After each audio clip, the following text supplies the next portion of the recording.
Hello and welcome everybody, and thank you for joining us today for the Irish Aquaculture Technology and Innovation Platform Brokerage events.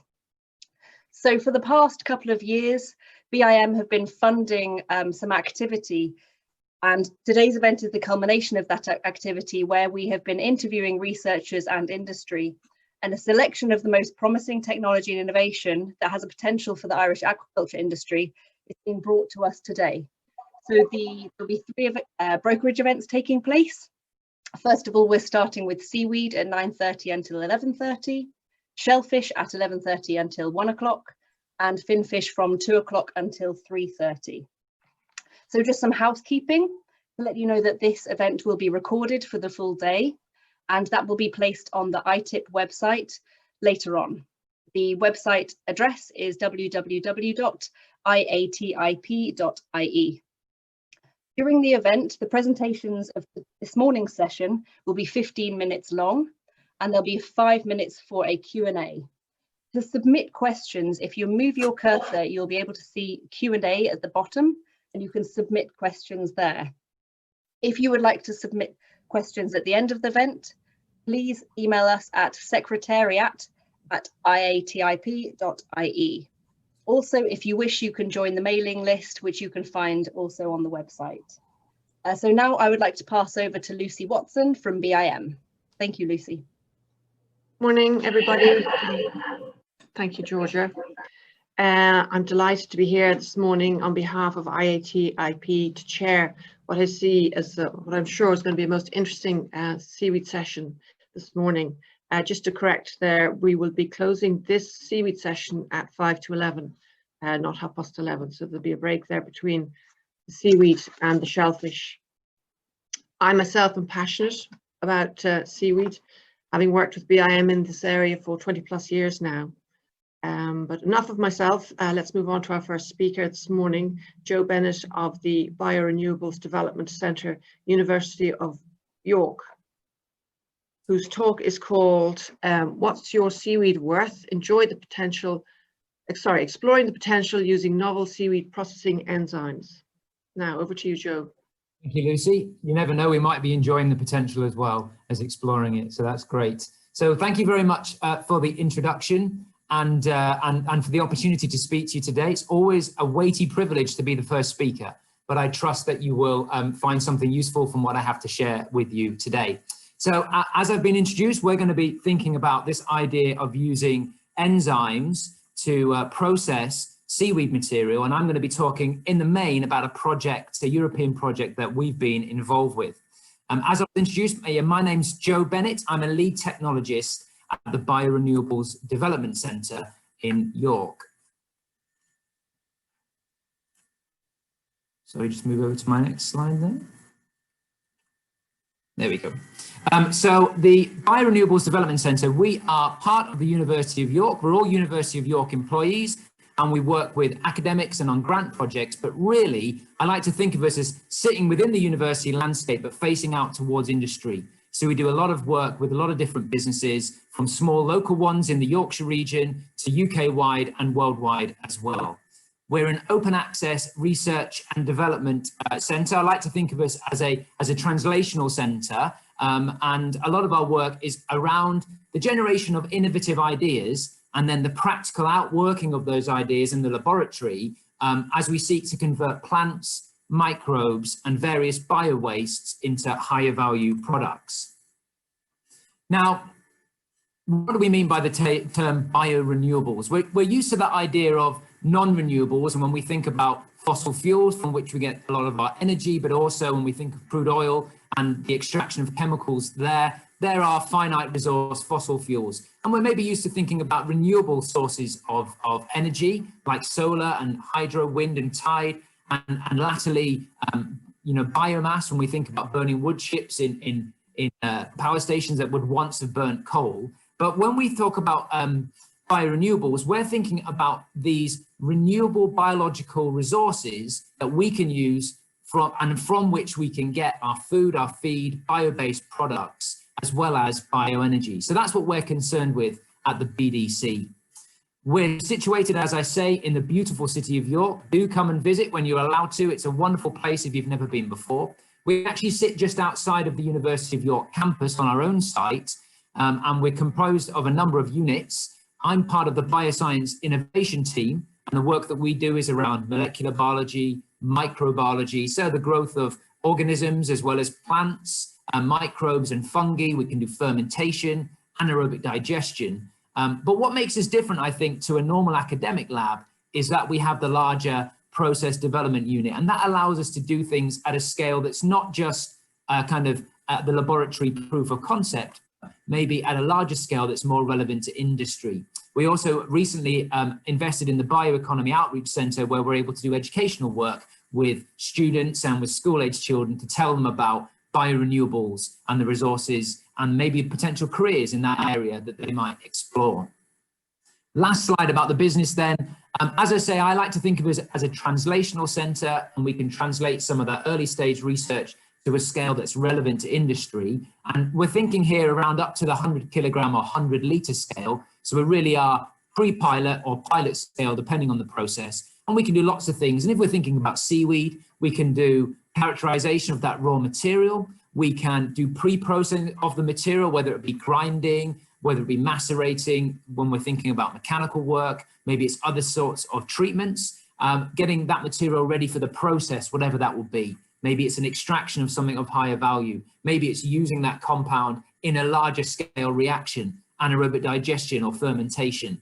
And then we've got the capabilities to downstream process to clean up and purify the product of interest. And we have wraparound analytical services that allow us to analyze the product we've made, look at purity, toxicity, antimicrobial potential, etc. But what I really want to spend the bulk of the talk today speaking to you about is this European project, Genealgae, a project that we've been working on for a number of years. It's a multi-million euro project, which was due to end this month, but due to the pandemic, we have a little more time on the project through to June next year.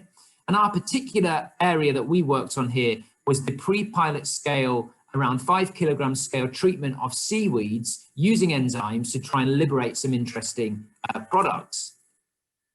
So Genealgae, it's a bit of a mouthful. Depending on the European partner, it's sometimes called Genealg. We do have a number of partners in Ireland, as well as in France and in Portugal, and really across the EU.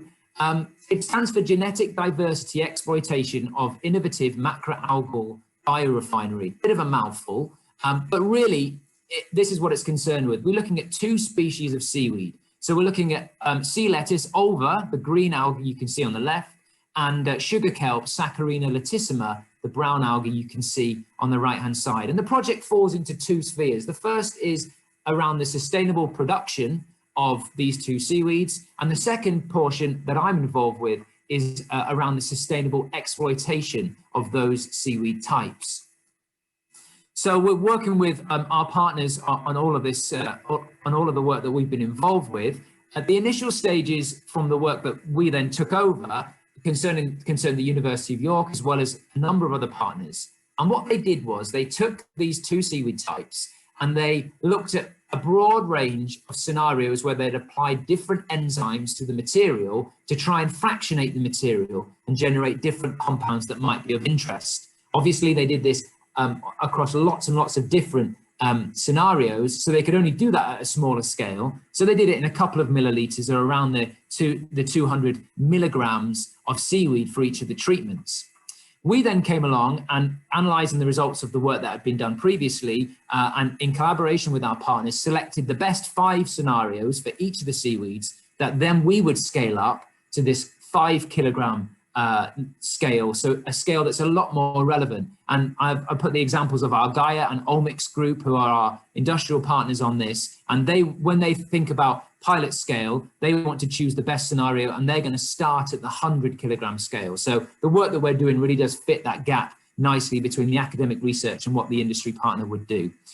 When I talk about scenarios, what I mean is the application in this instance of 2 enzymes sequentially, not at the same time, that will do the deconstruction. So when we think about ulva, what are the enzyme scenarios we chose? Well, I don't want you to get bogged down with the names here, but all I want you to see is the enzymes you can see in red they are proteases. So they're enzymes that will chop up proteins, and that could be useful in itself. We could find useful proteins or peptides or even maybe amino acids.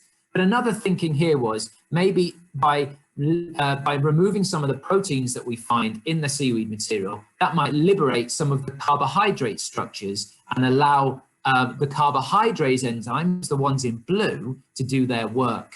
So we looked at a number of carbohydrate degrading enzymes. The first one we looked at was olvan lyase. So olvan is a major polysaccharide found in the cell wall of green algae.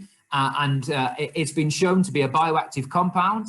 Its antiviral properties, anti-cancer as an antioxidant, and the olvan lyase will chop that up. But also we looked at a couple of other commercially available carbohydrases. So amyloglycosidase is used in the kind of production of fermented fruit juices, whether, ciders, that kind of thing, and breaks down starch type polysaccharides into glucose. And then CTEC3 is a cocktail of enzymes that breaks down lignocellulosic material. And that's the kind of fibrous material you'd get in normal land plants, but is also present in the cell walls of green algae. Now, olvan lyase is not commercially available, and I'll come on to talk to you about how we got around that in a moment.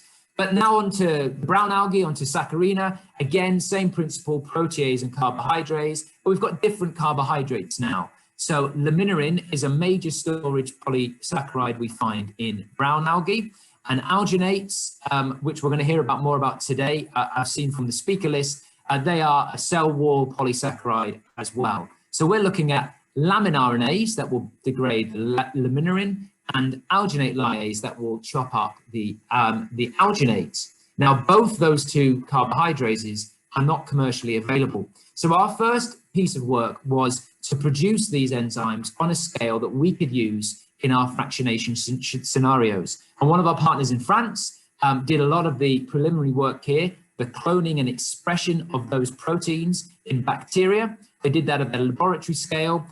They passed on those constructs to us, and we were able to optimize the fermentation and production of those enzymes, first using our half-liter suite of reactors and then scaling up to the 30-liter scale. And we really were able to improve the production of those enzymes.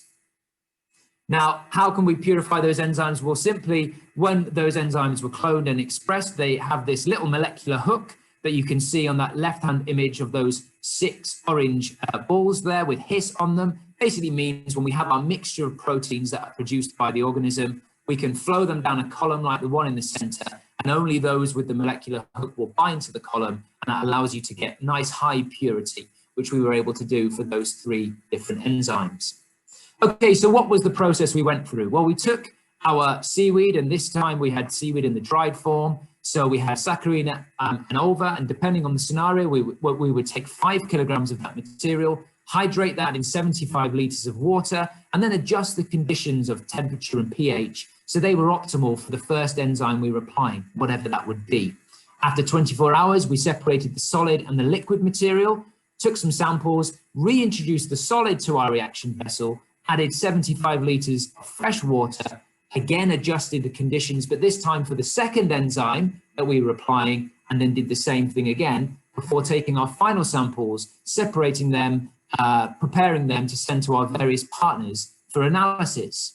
What were they analyzing? What were they looking at? Well, they were looking first of all at the sample composition. What about the sugar composition that maybe is now in liquid fraction because the enzymes have done their work, or the polysaccharides that might be of interest? One partner was looking at lipid composition or protein content or amino acid profile. And these results really are coming in at the moment. We don't have them to present today, I'm afraid, but there's definitely some very interesting composition analyses of the various different fractions. But maybe more interesting to the audience today is what the potential applications could be for some of those fractions that we get off. And crucially in this project, we had a number of industrial partners that you can see listed down there. And they were concerned with things like cosmetic applications. Can we get bioplastic precursors from some of this material?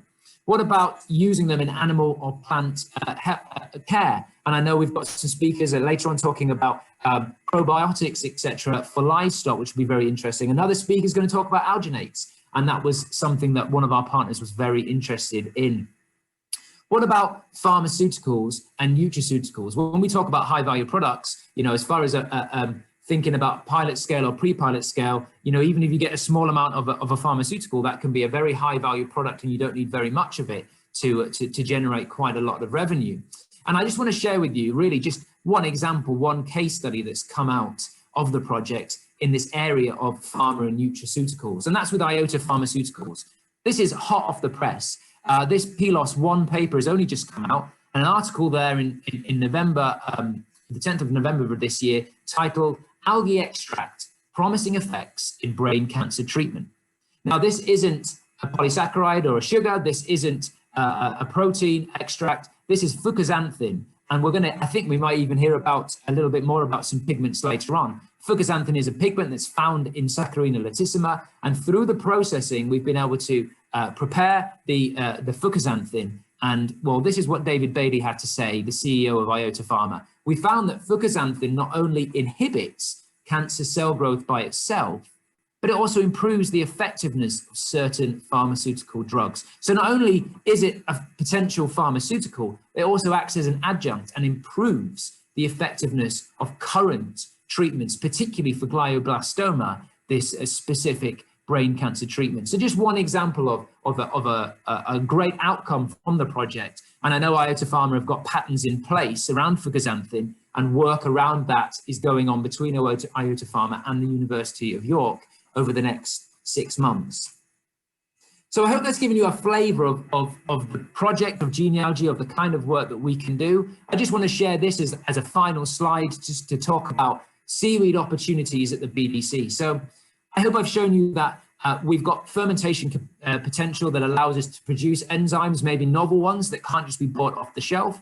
You can also use fermentation using various feedstocks for the production of bioalcohols, whether that be bioethanol or biobutanol. And actually, when you come to think about fermentation, you can make many other platform chemicals that might well be of interest. Maybe you can use seaweed or a seaweed byproduct as a fermentation feedstock to make some other higher value products.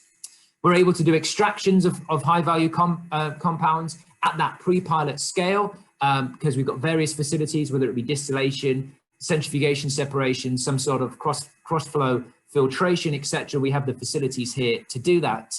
And we can do product development, and we have done. So whether it's around looking at product development of gelling agents, of certain expanded materials, whether we're looking at moisture absorbance or viscosity modifiers, these are the kind of things we've got experience in, and we can maybe potentially help your business with. So thank you so much for listening. Please do ask some questions. Please do check us out. And there's our email address, my email address, and our website. If you'd like to know any more about the genealogy project or any more about what the BDC can do for you. Thanks very much. Thank you very much, Joe. That was fascinating talk. Now we have some questions coming in, and we have about 8 minutes actually for questions. But first question in is the high TRL of these outputs is really exciting, but of course different sectors have varying lengths of time to commercialization. When will some of these outputs be available commercially, please? So if we're talking with reference to, I mean, things like IATiP Pharma, they are, they're actively looking at producing that now. So they're going through regulations, and there's lots of interesting work that's going on there. As far as so one of our partners, Algaia, is a major producer of seaweed in France.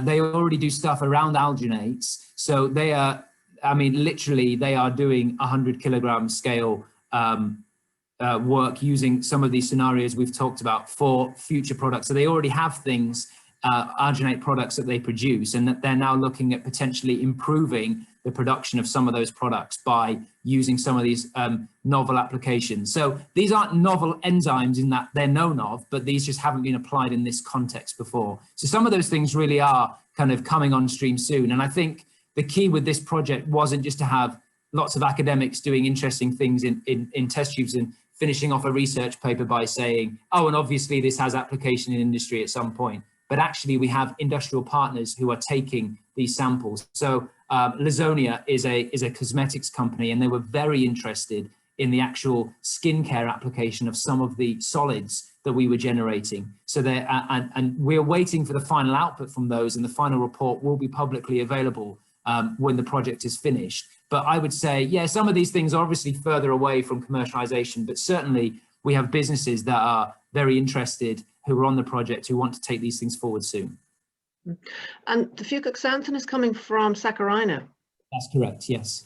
And Saccharina is relatively rare in the marine environment, in Ireland in particular, and probably the same in the UK. But I'm just wondering, where are you getting your product from? Is it farmed, or are you collecting it in the wild?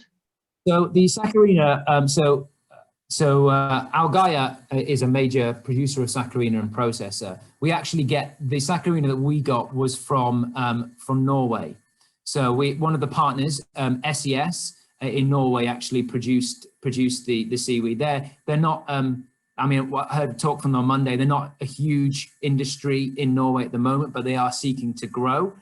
So that's where we got our Saccharina material. Yeah, I think the Norwegian harvest is about 150,000 tons wild, but is it farmed, what you're using? So it is, maybe I'll have to get back to you on that one. I'm not entirely sure. I know for the ova, it is farmed, and they have land-based tanks that they use for harvesting the ova. As far as the Saccharina, I think it's farmed, but I'd have to get back to you on that one. Because we're actually farming it. We can farm it in Ireland. We don't actually, because the market demand isn't there for it. But obviously it's akin to, you know, farming alaria or digitata. It's the same idea in the hatchery. Yeah, okay. There's a few more questions coming in on the Q&A. Okay. I follow up on the earlier question regarding TRL. Does the legislation allow for use in food and feed as well as cosmetics in the EU, and to what extent does this vary country to country in the EU, if at all? Wow, so that's a good question and a big one. I'm not sure I'm qualified to answer it. I know, again, talking about Algaia, I know that some of their products do go into human food and feed. So now, one of their major concerns when we were doing this was when we were looking at the different enzymes, they wanted them to be food grade enzymes that we were using and looking at to make it easier down the line for those very reasons. Some of those enzymes that we were using obviously were. So when we talk about, for example, the amyloglycosidase, that is one that you can buy off the shelf for, you know, production of beverages from fruits, etc.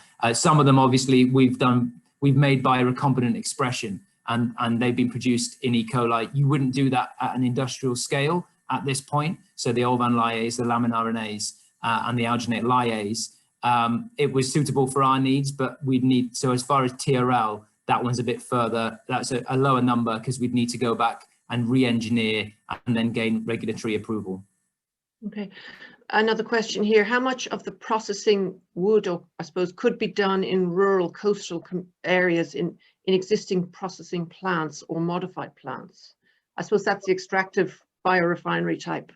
Yeah, so I mean, it does depend on the product you're trying to get out. As far as the work that we did, we were trying to be all things to all men, as it were. We were trying to get as many samples as possible out. So the work that we were doing, we just did simple filtration. So once we did our reactions, we did a simple filtration using mesh materials, essentially, to separate the solid and the liquid. Now, we then sent those solid and liquid samples off, and the various partners maybe have done further separations to look at certain aspects of it.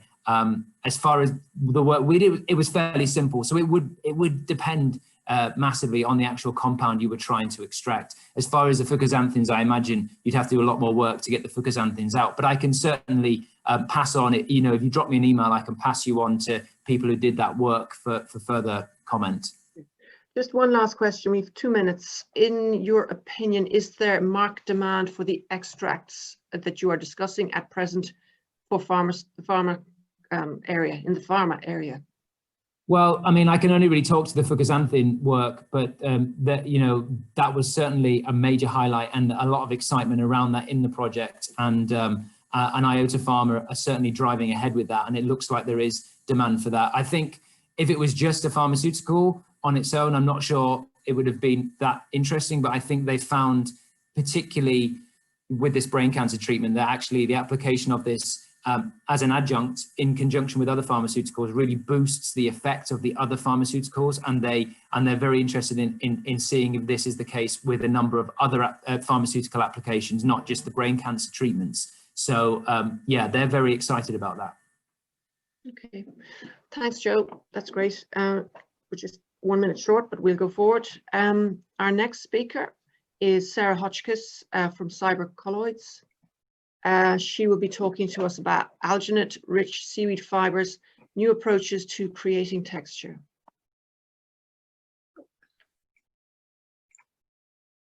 There we go. Good morning, everyone. Can you see that okay? Yeah. Yes. Yeah, okay. Well, good morning, everyone. This morning, I'm just going to give you a brief overview of some of the work that we've been conducting at Cybercolloids, looking into the development of alginate-rich seaweed fibres. Now, primarily, these would be used in the food industry as new texture ingredients, but as you'll see a bit later, there's also scope for other application. So just a little bit about Cybercolloids. Who are we? Well, we're an SME. We're based just outside of Cork in Carrigaline. And we're a business-driven independent R&D company. So we don't make anything, we just make ideas. There are 7 of us at the moment based in Cork and 2 in the UK, including myself. But we have a global footprint and we work with SMEs through to blue chip companies all around the world. The core business expertise is in food texture.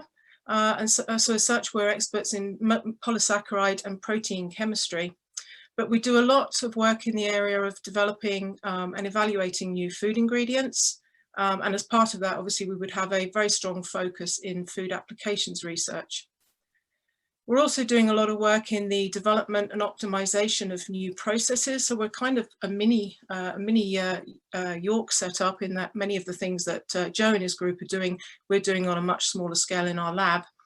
And of late, we've been looking at various biomass resources, mostly byproducts and waste streams from the food industry, and looking at those to valorize them or upscale them into new food ingredients. So we've also got very strong focus on developing technology in the lab that can then be transferred to pilot scale or to larger scale. And we would routinely do this. We don't have scale-up facilities ourselves, but we use the local Dairy Research Institute at Moore Park and facilities at UCC in Cork. So we would take our lab scale processes and then demonstrate them at 100 kilo level minimum, or we have sort of dealt with half to ton of seaweed at a time at the Moore Park facility. So why our interest in seaweed? Well, as food texture specialists, we obviously have an interest in alginate, agar and carrageenan, which are all polysaccharides that are extracted from seaweed and used as food texture ingredients.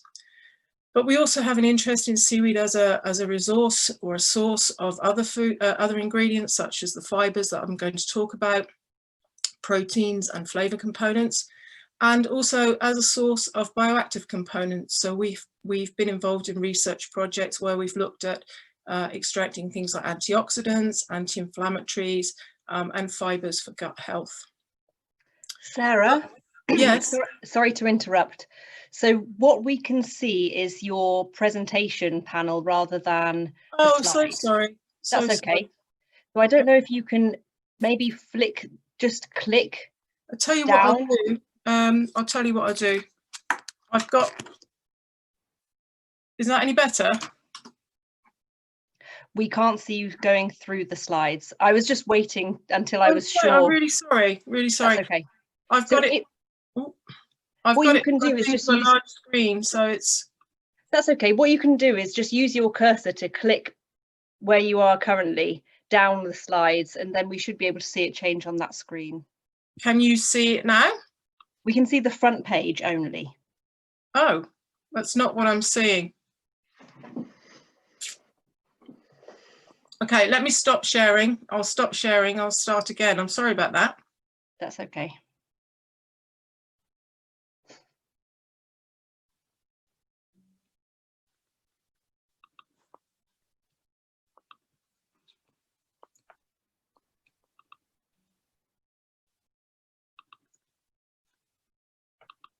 I guess you're seeing all of this. Is that any good? No, we don't see your presentation, Sarah.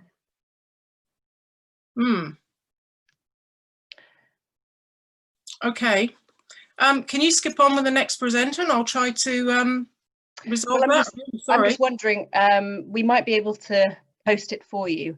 Cleaner, is it possible for you to share a screen with Sarah's presentation? Thank you. I'm using a Mac. I don't know if this has any bearing on it. And Cleaner, are you able to flick between the slides?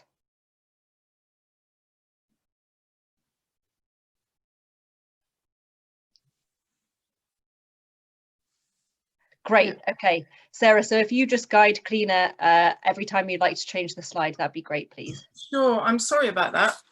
Okay, so next slide, please, Cleaner.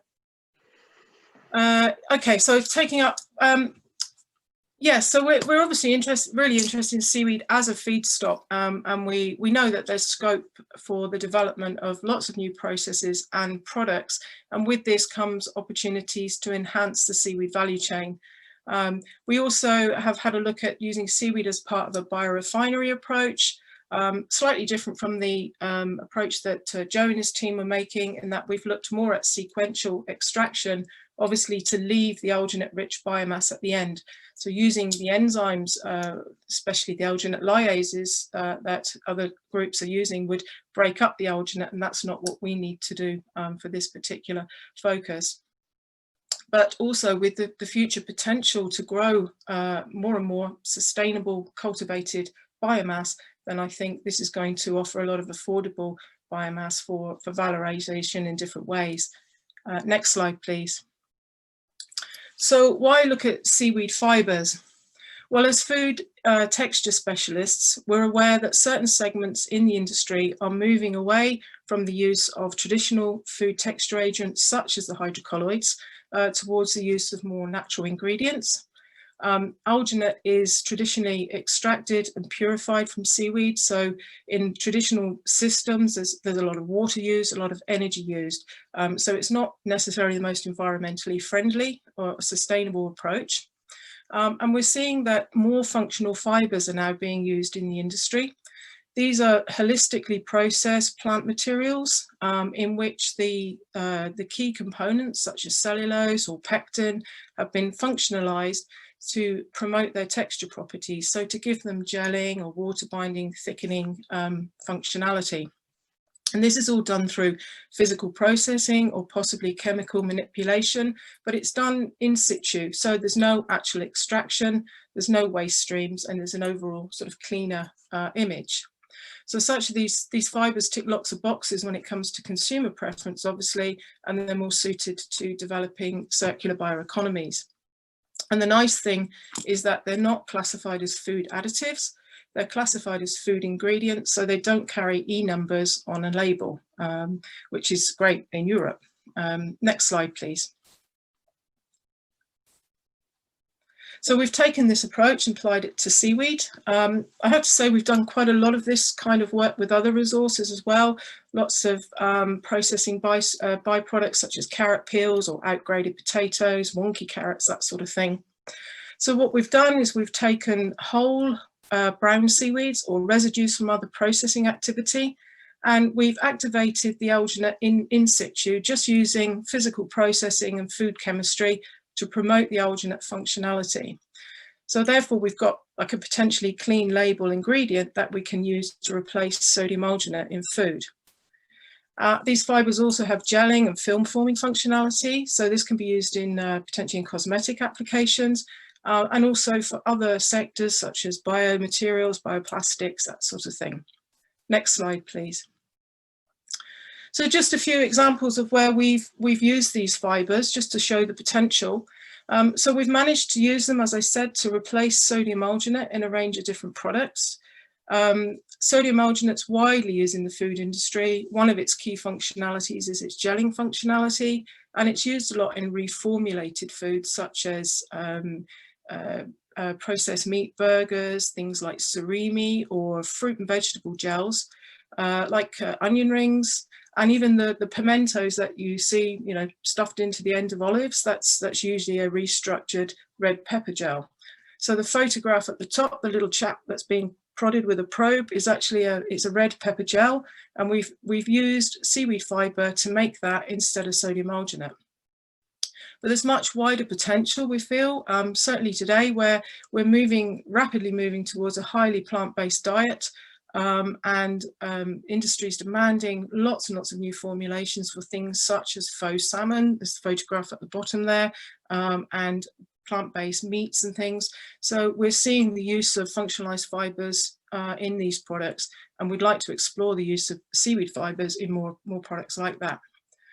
Photograph in the bottom middle is actually of a cosmetic gel that we've tried using the seaweed fibre in, and we found that we can replace the sodium alginate content in like a gelling face mask to produce a gel that peels off.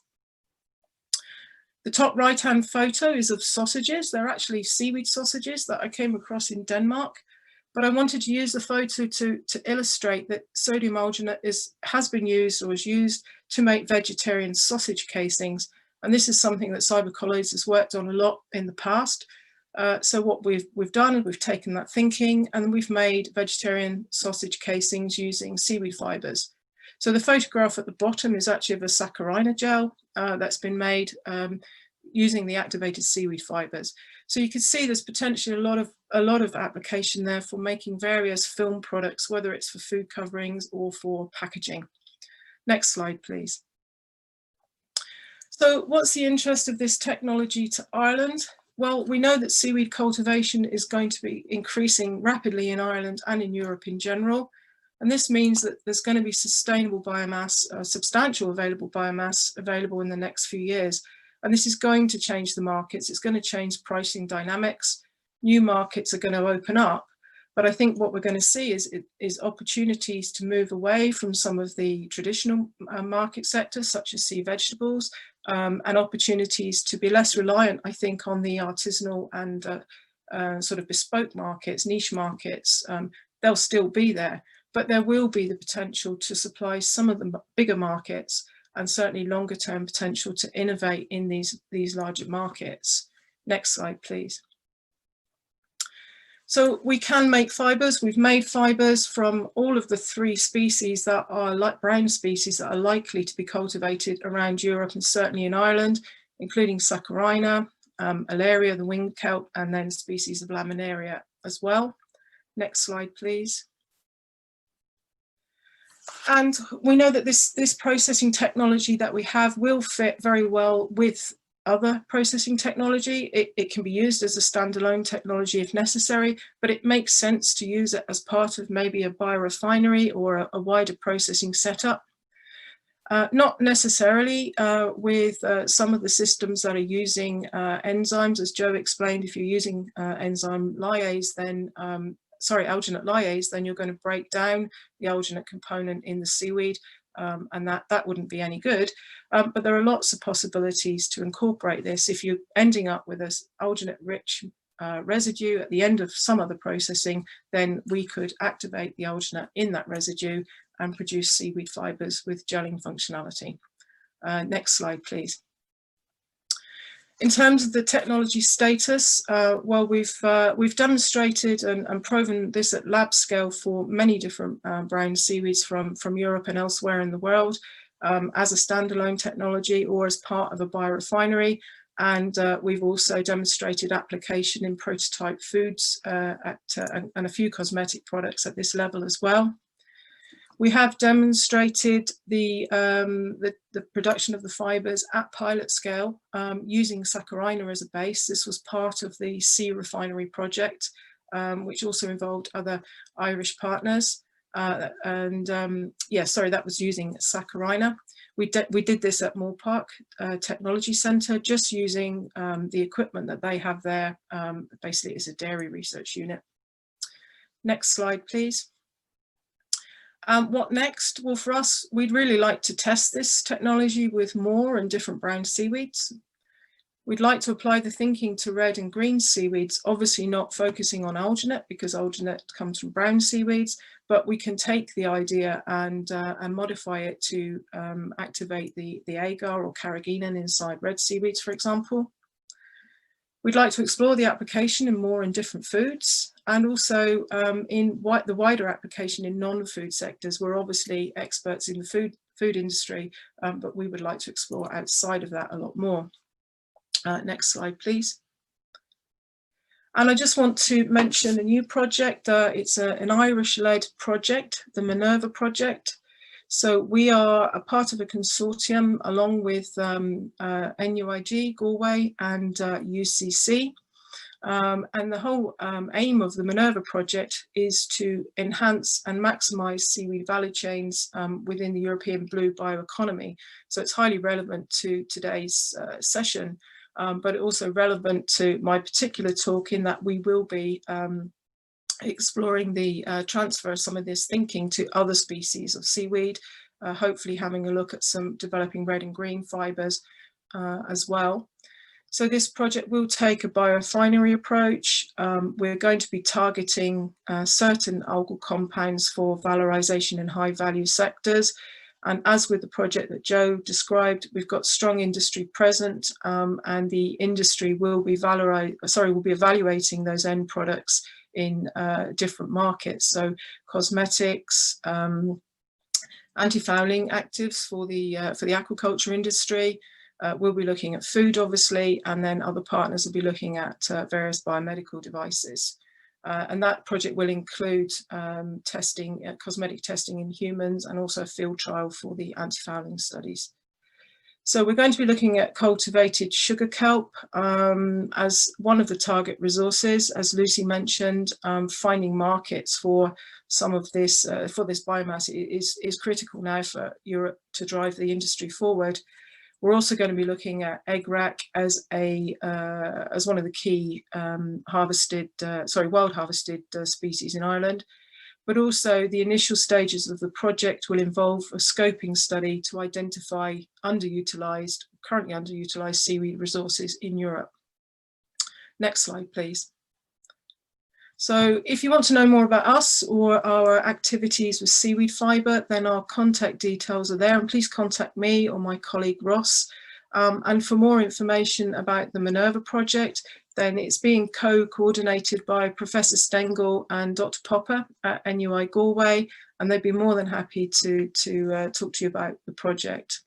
So thank you. I'm sorry for the technical hitches. Yeah, the wonders of technology. Sorry. Thank you, Sarah. Great talk, very interesting. Have a couple of questions now. We have about 4 minutes. Are your products currently available on the market outside of the food industry? And if so, what sector do you see the route to high value markets as needing to pass through the food sector? Finally, are you looking for commercial partners in the future, and what kind of partner would be ideal for you, for your work? Our products aren't available in the market at the moment. As I said, we don't actually make anything. We're just an R&D company. We are working with various companies to develop the idea in food and packaging, and those companies are based in Europe and elsewhere. We're always looking for opportunities to work with people to develop this. Certainly in non-food sectors, we'd be very interested. We are doing a lot of work, as I said, with upgrading different resources, not just seaweed, and we know that the demand for new texture ingredients, new sort of more natural holistic texture ingredients is definitely out there. But there's nobody at the moment that we're aware of that's sort of processing seaweed in this way. Hope that answers the question. Okay, I have a question. In terms of best in class and who's doing the best in seaweed in Europe, I would imagine you might say that it's France, having the largest, greatest value seaweed sort of sector, given your work on the biorefinery concept document for ourselves. And I mean, in terms of Ireland trying to position itself and move itself down the value chain, it's a big question, but what do we do? I think France, I mean, France is up there. I mean, they certainly have a seaweed economy. I think that's the focus, isn't it? Is building a seaweed economy.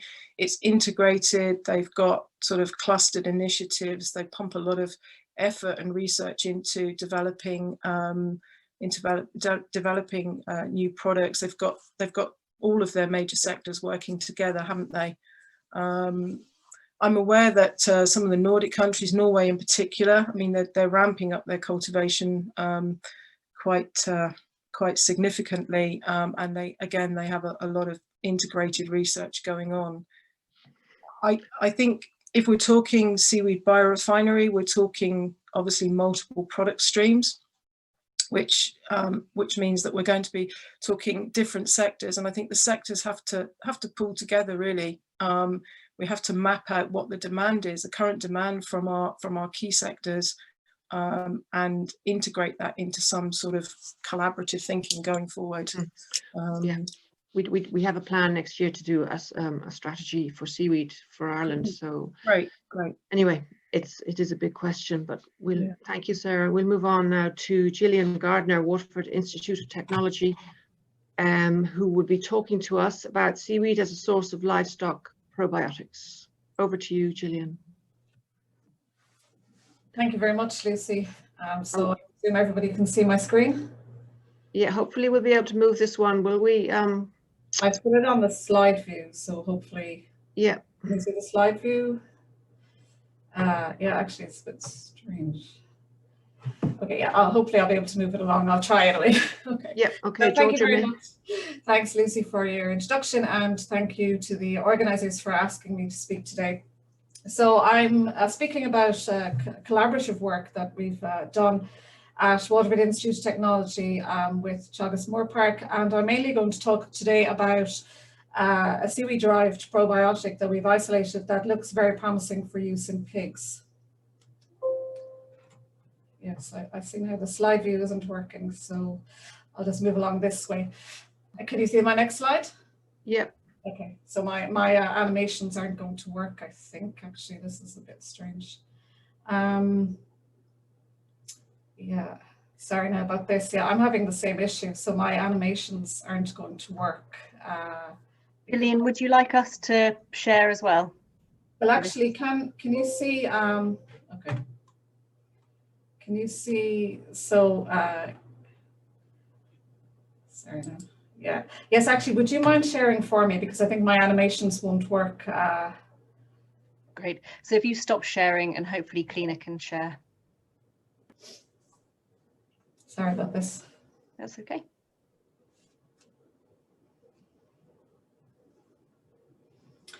Okay. Can you see all of my slide? Because I'm not seeing the bottom of it. Okay, actually, would you mind if I go back actually to mine, because I think that I'm not seeing the bottom of my slides on yours actually. Okay, so I'll just go back to sharing. So apologies for this. That's okay. Okay, so I'm using the slide view, but I'm not sure if it's going to work anyway. No, I don't think it is. So yeah, I guess I was asked, I suppose, to explain maybe why this innovation is needed, and I suppose the main reason is that there's quite a lot of antibiotics currently used in animal feed, and mainly in pig and poultry feed. 6,431 tonnes mainly used in feed in the EU in 2018. And because of the emergence of antibiotic-resistant bacteria, I'm sure we all know that there is a move to reduce the amount of antibiotics in animal feed.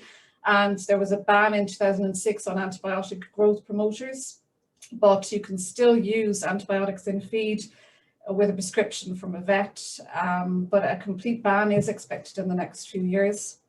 Probably something that people are not aware of is that in pig feed, pharmacological levels of zinc oxide, that's levels in excess of normal dietary requirements, are currently allowed in pig feed, and they're used by almost all Irish pig farmers in weaned pig diets for the control of diarrhea mainly. But the EU has actually also banned this, and by 2022 pig farmers will no longer be allowed to use this. So the question, I suppose, then is, are we going to see increased disease and reduced growth performance, in particular post-weaning, because of this withdrawal of zinc oxide and the reduced use of antibiotics? So there's really an urgent need for alternatives to antibiotics and zinc oxide, and probiotics are one solution. So our innovation is a novel seaweed-derived probiotic feed additive for pigs. And I'm sure you all know what probiotics are. They are live microorganisms which have a health benefit, basically. They can be used for humans, but also for animals. They work by modulating the gut microbiota. In animals, they've been shown to improve gut health, improve disease resistance, increase growth, and improve feed efficiency. Now, one strain probably won't... Gillian, sorry to interrupt you. Are you moving your slides now or not? Yes. No, well, we're not seeing them, unfortunately. Okay. Sorry, I'll have to stop sharing. So, okay, I'm obviously having the same issue as Sarah did. Okay. So I need to stop sharing. I apologize for interrupting you there. It's okay, sorry. Okay, so if Kalina shares again, and then anyone watching, if you see right at the top of your screen, it says view options. And if you go there, it says zoom ratio, and you can go down to 100% original size. And that should then allow you to see the bottom of the slide better. Yeah. Okay. All right. So sorry about this. So if you can go on to the next slide, please, where I was. Yeah, so the next slide.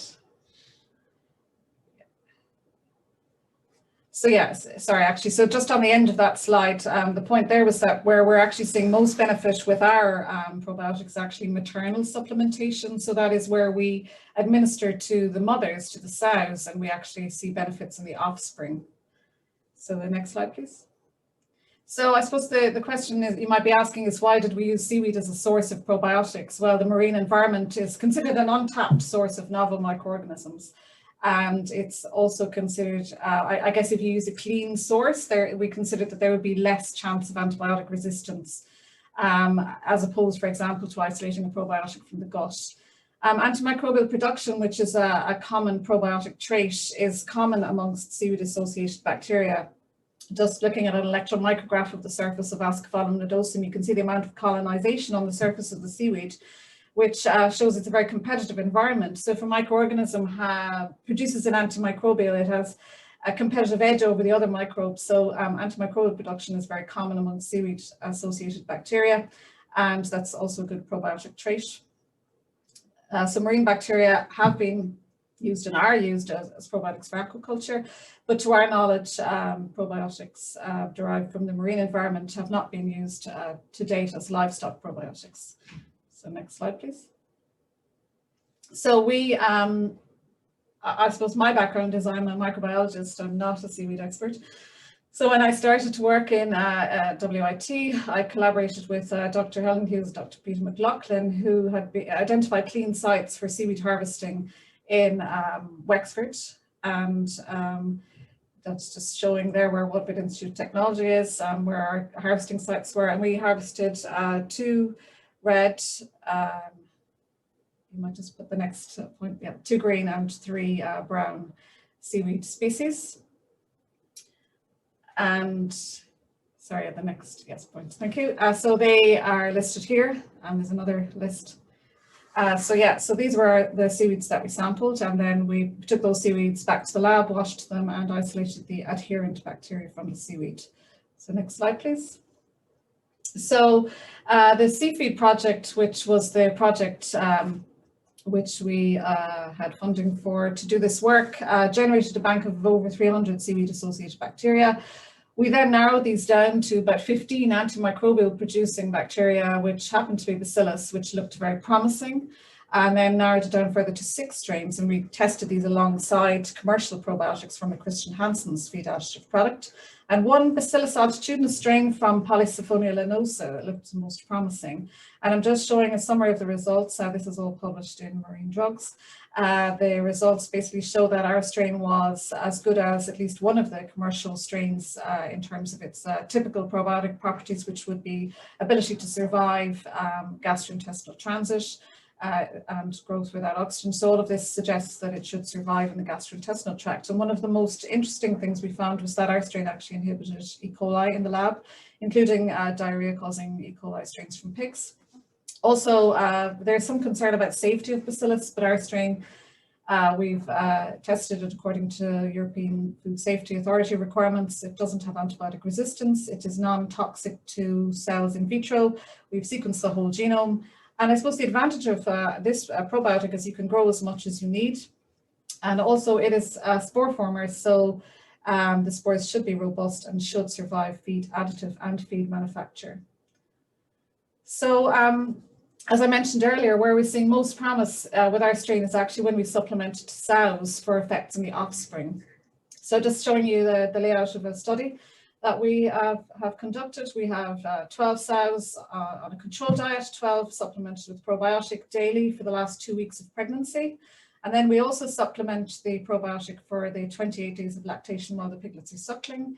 And then we took the offspring from these sow groups, and at weaning, we had 72 offspring from probiotic fed sows and 72 from control sows. We followed them actually all the way through then to slaughter, which is 127 days later. So a lot of studies actually don't do this. They stop at the first few weeks post-weaning. So we took a number of different samples, fecal samples, blood, digesta, tissue, colostrum from the sows. And next slide. So the first question is, when we feed the probiotic to the sows, can we detect it in the piglets? And the answer is yes. Even though the piglets haven't been fed probiotic themselves, we can pick up the probiotic in them. And this shows transfer of probiotic from sow to offspring. And it's probably by a fecal oral route. So just to show you on the bottom slide there, the probiotic is consumed by the sows in their feed, and then it is shed into the feces, and then is present in the farrowing house and is picked up that way by the piglets probably, or from the mother's udder.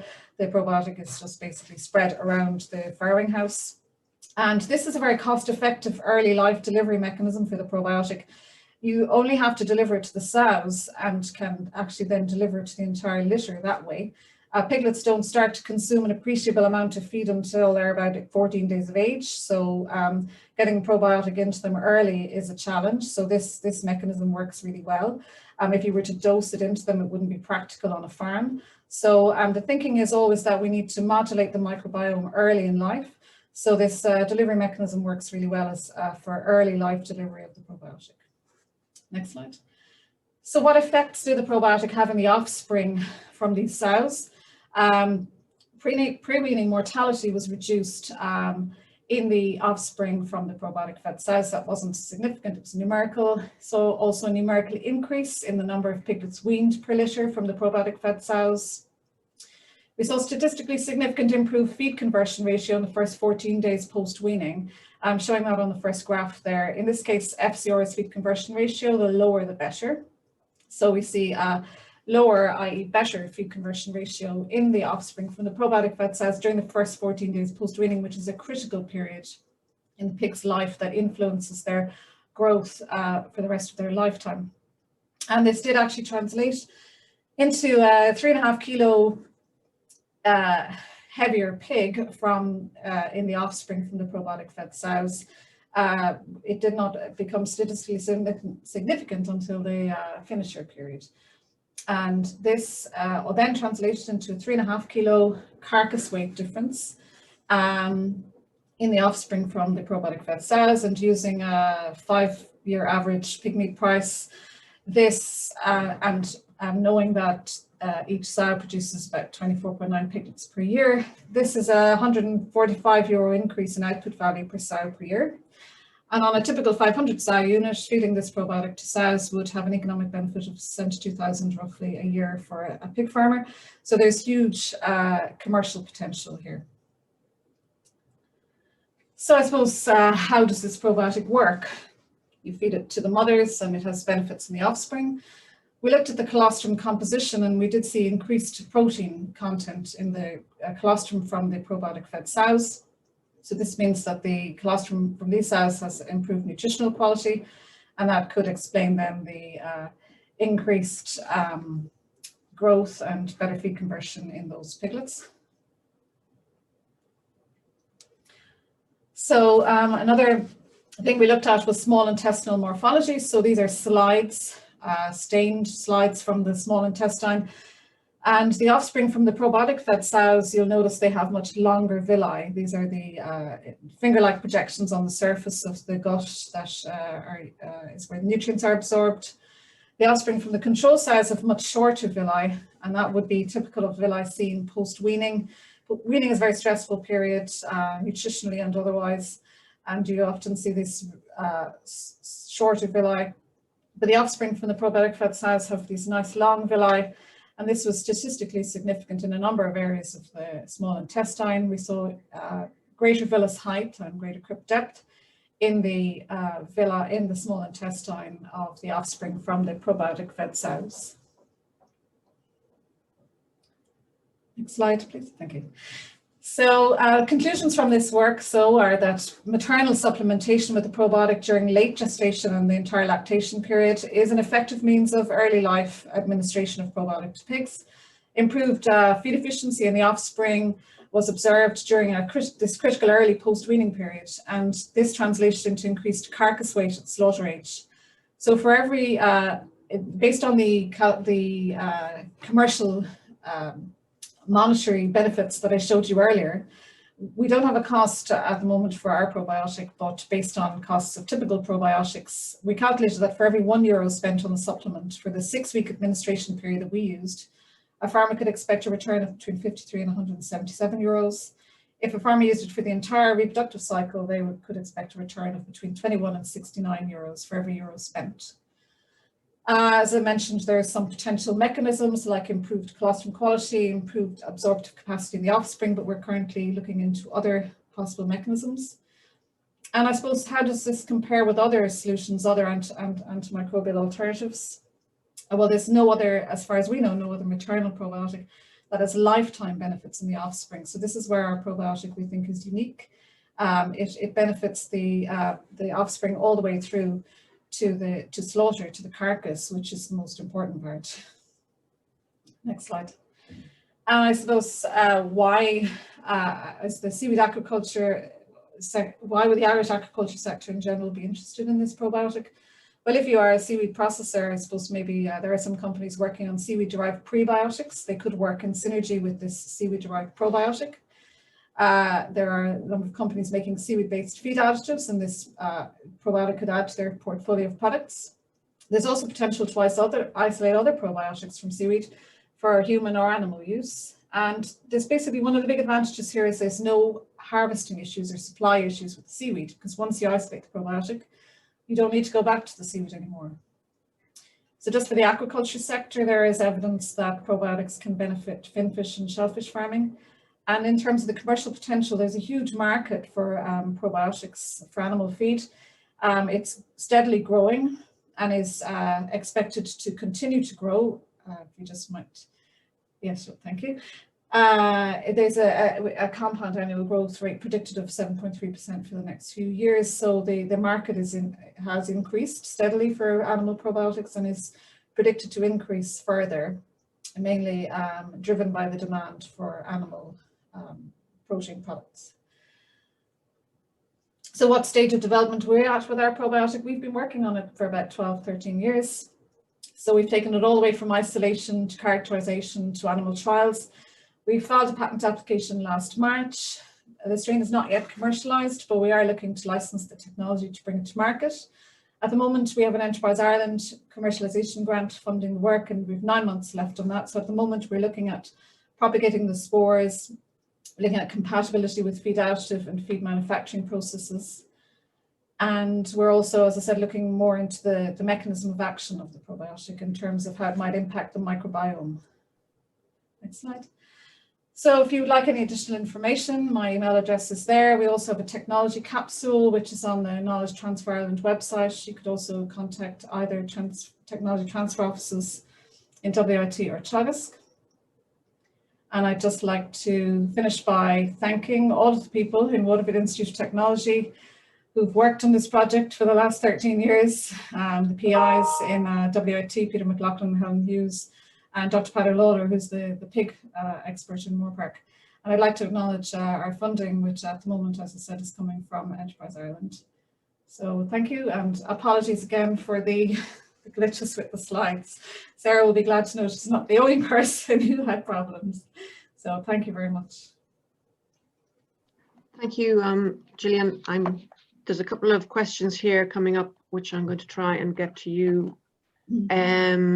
Is there, sorry now, we've a couple of minutes. Yes, I can see the questions actually. Oh yeah, okay. Well, you might like to pick them up. Which one you'd like to deal with? Yeah, I'll start at the top. Work 10.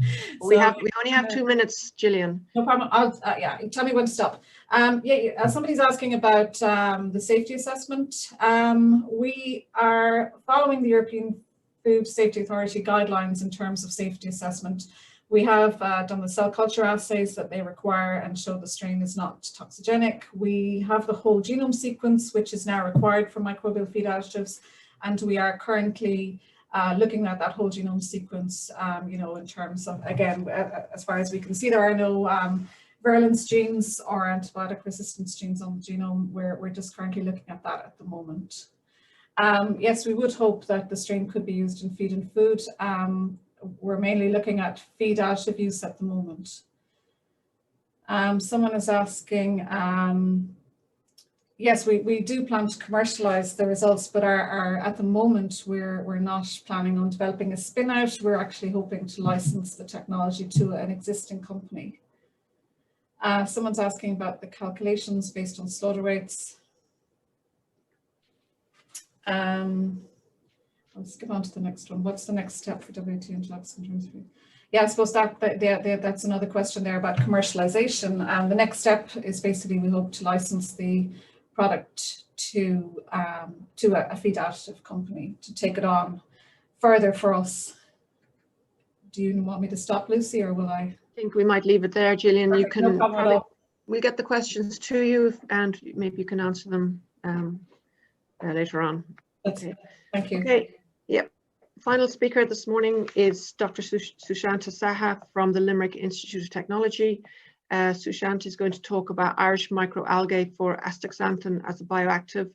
This project is funded by BIM under our Knowledge Gateway Scheme Innovation Fund. Good morning, everyone. I think I also have the same sharing option. Oh yeah, it's going through, I think. Yeah. Okay. So first of all, I would like to thank the organizer for giving me this opportunity to share the research work that we carry out at Shannon Applied Biotechnology Center at Limerick Institute of Technology.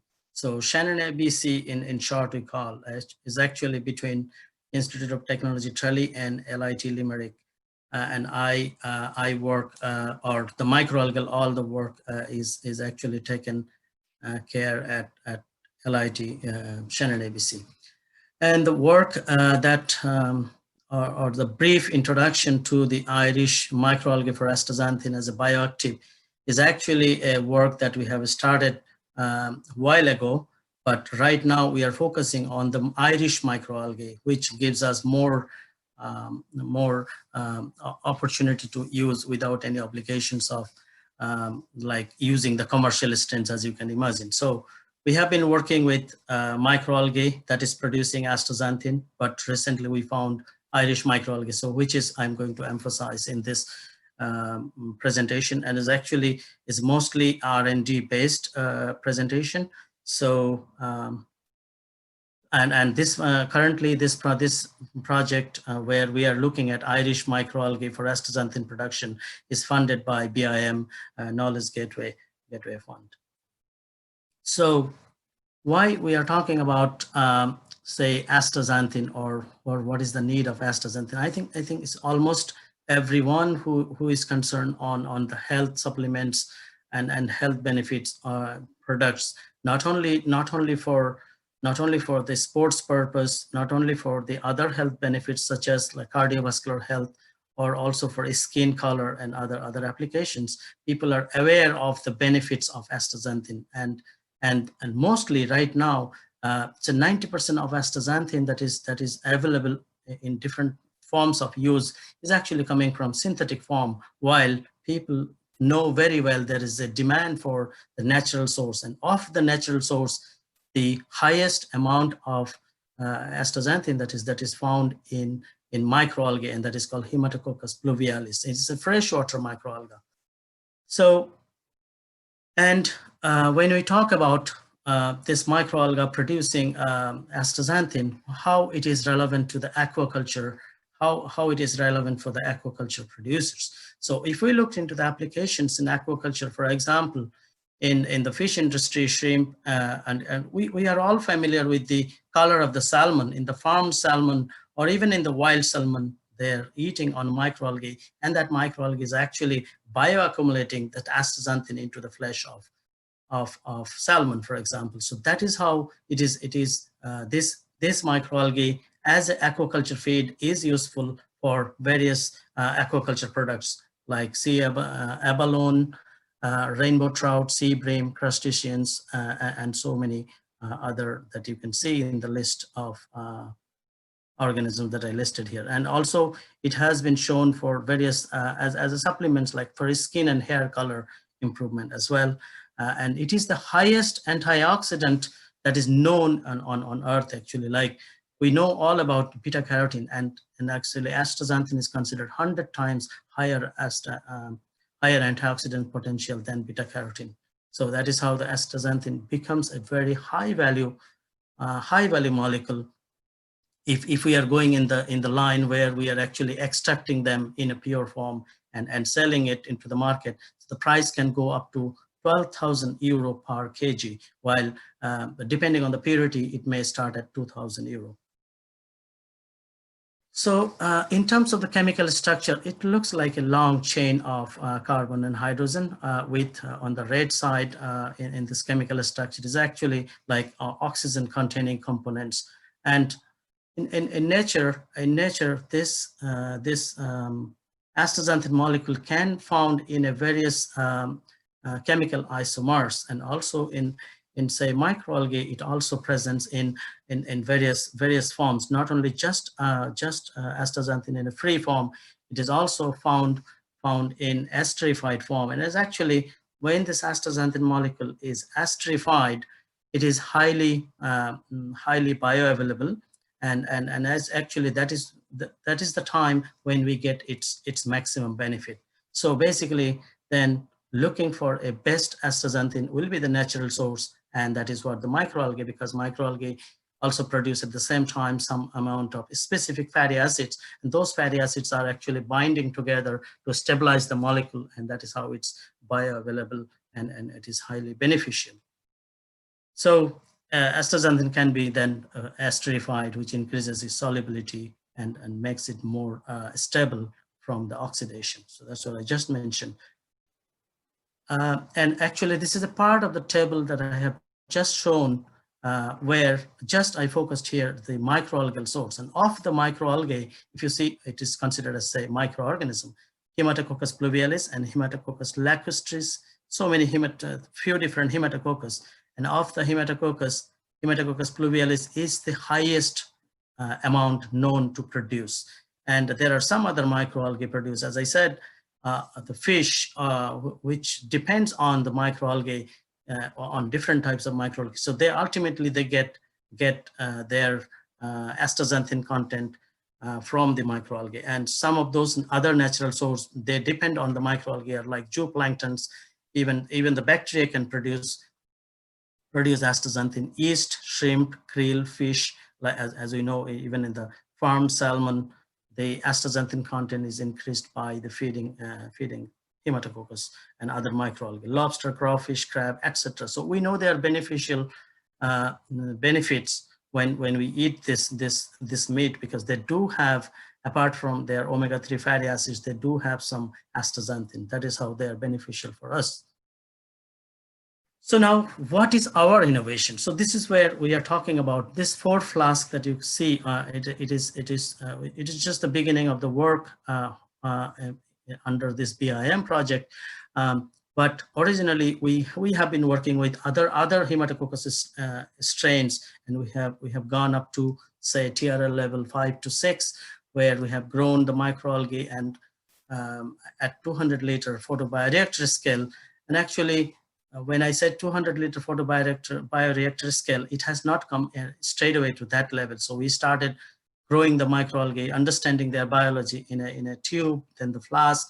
From the flask, we grown in a big 10-liter, 20-liter, 100-liter, 200-liter, like that. So we know from other microalgae that we are able to produce from other Haematococcus strain from commercial source. We are able to produce the astaxanthin. We know how to characterize them. We know how to basically, this microalgae is actually growing in 2 different stages. So first, they grow as a green cells, as we imagine in our mind, microalgae or algae is something green. Yes, they are green. They are same as our higher plants, and actually they are very say 10 times faster than they grow than the land plants. So that is why the microalgae is coming into the limelight, because we can grow them sustainably, and they are not just green. In a specific condition, they turn into the red, and that is when we are looking for these high value molecules to produce. And if you see on the right, the tube shows this is how the orange to red color pigments they produce. And that pigment, I have just listed few things that can be used, because one of the project we have completed under commercialization fund, where we looked into the application of this microalgal pigment, say astaxanthin containing and other carotenoids containing pigments as a cheaper source of food colorant. And we have actually tested in a different food matrix and identified their suitability. So likewise, these carotenoids are also have applications as a food supplements. In cosmetic industries, we do have some projects where we are testing their antioxidant and other anti-inflammatory and other properties that they may go in as a cosmetic formulations. And we already know that they have the benefits, because I have shown you some of the animals that they are actually feeding on microalgae for their aquaculture products. So these are all the knowledge that we have. So our innovation right now is the knowledge that we have and the strains that we have of our own. So we are now ready to go for further development towards its commercialization of our Irish microalgae. So as I mentioned briefly, but here it is just to show the experimentally, originally this microalgae is growing as a green cells. So that's what we call as green phase happy active growth. And so then if you see them under microscope, the cells looks like the granular cells with lots of cellular inclusions. And at this time, they don't produce the molecule that I'm talking about. So they produce just their required amount of other pigments. See, astaxanthin that I'm talking is actually an accessory photosynthetic pigment as well, but that is not required at this green stage. And so if we take those green cells and I do a spectra analysis, the spectra looks like, as you can see on the right side of the screen. While we know the biology of this organism, that we have to grow to a certain stage and then suddenly we switch back to another condition when within 24 hours, this organ, so provided all the conditions we properly put it, within 24 hours, these green cells turn into the red cells and they enlarge and enlarge. And you can see the change from the left green to the red. And the red is indicating they are producing this red pigment, which is also antioxidative for their own survival, because we change the organism into a severe stress condition. And they produce also some specific fatty acid so that they stabilize this astaxanthin carotenoid molecules. And so these green cells, that means after 24 hours of this switching back to a different stress condition, if we extract and see their pigment component, what we see here is that I indicated on, so like the 2 peaks, on the rightmost peak, which is actually representing your chlorophyll pigments that is required for their photosynthetic performance. But right now, since they are in stress, they don't want to do any photosynthesis. They don't want to produce their food. They just want to survive. And to survival, they stop producing the photosynthetic pigment and they shoot up the production of the other peak that you see. So that is what I'm talking about, the carotenoids. And of this, there are other carotenoids. There are about 700 different types of carotenoids known in the world. So now, of this, astaxanthin is the main molecule that is produced by this microalgae. And again, as I said, astaxanthin not remains only in one form. They are monoesters, diesters, and depending on what type of fatty acids they esterify during this process. So that is the knowledge we have. And with that knowledge, with another organism, we have been working. So now in this BIM project, we are actually concentrating to develop the same kind of technology. So we know the technology. So developed in a further scale, can we grow this microalgae to produce the same astaxanthin from Irish microalgae? So now the next slide, which is actually shows like, okay, how does it compare to other solutions? Right now, this microalgae is produced, and as I said, only 1%, 1 to few percent of the total astaxanthin that is globally used is actually coming from microalgae, and this is one of the big plant. It is in Israel, and that is also in China. They are growing in a tubular photobioreactor, which is a very cost-intensive process. But there are other way also to grow this microalgae.